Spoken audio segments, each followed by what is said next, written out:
oleh negara karena kan memang tidak ada surat-suratnya.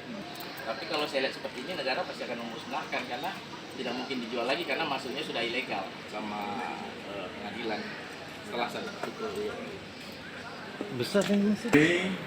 Polrestabes Makassar mengambil langkah untuk menertibkan semua kendaraan yang tidak sesuai spesifikasi.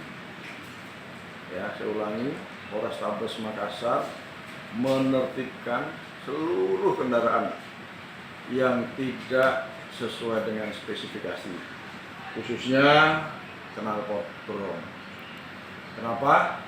Karena selama ini knalpot brong yang selain juga mengganggu ketertiban dan kenyamanan masyarakat, juga sebagai pemicu, ya, sebagai pemicu munculnya kriminal yang lain seperti tawuran, seperti pencurian dengan kekerasan.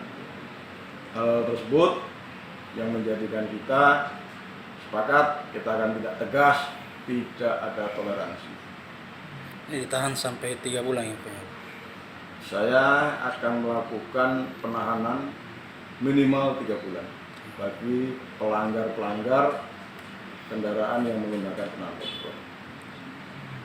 Ada himbauan mungkin Pak seperti apa terkait dengan Himbauan saya selaku Kapolrestabes Makassar, ya, himbauan saya selaku Kapolrestabes Makassar dihimbau kepada seluruh masyarakat yang masih menggunakan knalpot brong, silahkan diganti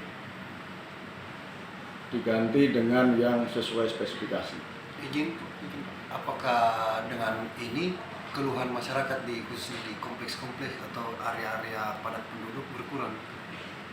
Setelah kita lakukan operasi penertiban yang tadinya setiap hari saya di WA oleh masyarakat tentang ketidaknyamanan, sekarang sudah tidak ada, dan WA-nya adalah ucapan terima kasih kepada jajaran Polrestabes yang sudah bersungguh-sungguh melakukan penertiban kendaraan yang tidak sesuai dengan spesifikasi.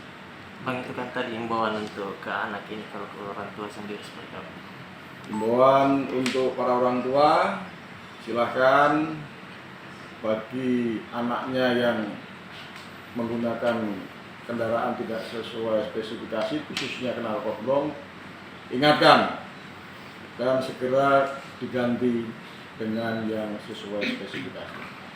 Satu lagi Bang, pasti kan banyak yang ingin